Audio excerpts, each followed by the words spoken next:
Hi, I'm Barry Sahajian, and this is The Secret of Walking Bass Lines. What is the secret? First question.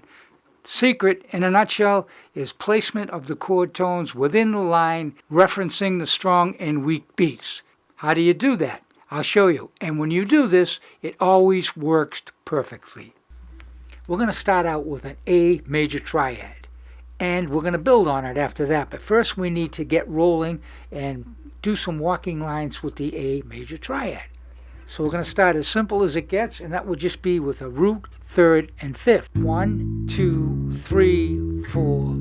So that's the beat, because I told you we're going to have to line it up with the strong and the weak beats. Strong beats would be on the first beat and the third beat, sort of like a root and fifth line. 1, 2, 3, 4, 1. But only now we have a triad. 1, 2, 3, 4. So we have 1, 2, fifth, third, two strong beats on the root, first beat, and on the fifth, the third beat. Okay, so now we have one measure of a walking line. Okay, we need a second measure. What are we going to do? We are simply going to reverse the order of the triad. So we're going to go root, fifth, third, fifth. Let's count that out and see where the strong and weak beats go when the third and fifth are reversed. So 1, 2, 3, 4. On the first beat, we have the root. That's a chord tone, naturally. And the second beat, we have a fifth. And on the third beat, which would be the strong beat, we have the third this time. Don't sound like much, they're very simple. But let's put them both together, and it will begin to sound like something, and we'll build it from there.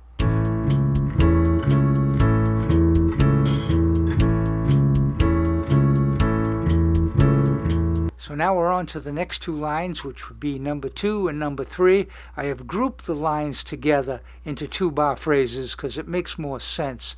Playing one bar over and over again kind of gets redundant. So a 2-bar phrase works really well. So we're going to put the root on top of the octave. 7th fret D string. Then we go down to the 3rd, 4th fret of the A string, and then the 5th, 7th fret of the A string. So we have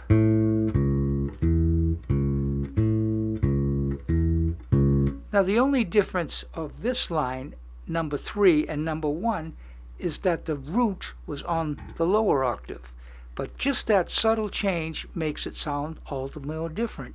And it keeps the line and the momentum going because you hear that subtle change there. So it's not being repeated exactly. Now that would be the 2-bar phrase using number 1 and number 3. Now the next thing we're going to do is we're going to change the order of the 3rd and the 5th. Number 3 is, number 4 would be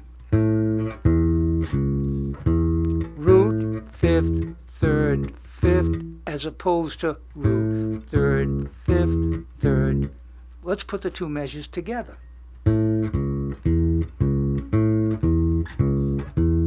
Hear how that kind of answers it? It continues. It doesn't sound like one measure repeated over and over, even though we're using the same notes, just the order changes.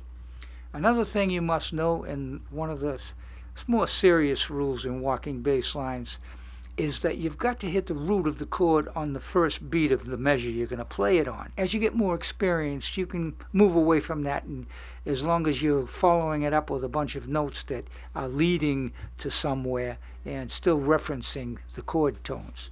This would be line number 5 and 6. I'll play number 5 for you and break it down.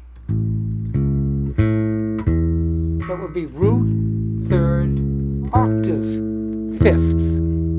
So it's basically the same as one of the previous examples of root, 3rd, 5th, 3rd, but instead I put an octave where the 5th was, on the strong beat.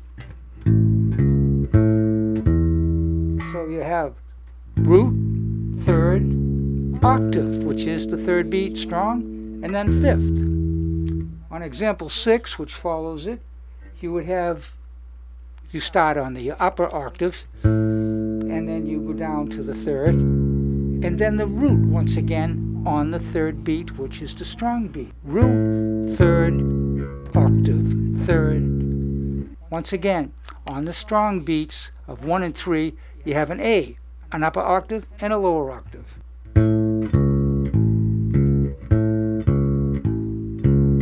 Put both measures together.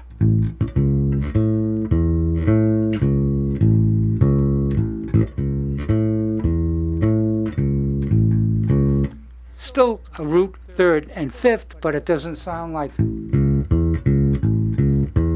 which is all too common, but works nevertheless. But this is how you add color and interest to your walking bass lines. And I'd like to point out that although we're only working with a triad, you can still use these examples with chords with extensions. For instance, an A major seventh. Now an A major seventh has an A, a C sharp, and an E, or root, third, and fifth, and then the major seventh, which is a G sharp. So it'll work perfectly with that. This would be examples 7 and 8. This one is quite simple as well. I'm going to explain it to you. Both examples on beats 1 and 2 have an octave. On the second example, the octave reverses. It starts from the upper octave, and the first example starts from the lower octave. On beats 3 and 4, it's the third and the fifth. On the first example, we have it go from 5 to 3 on beats 3 and 4. And on the second example, we have it go from 3 to 5 on beats 3 and 4. So we have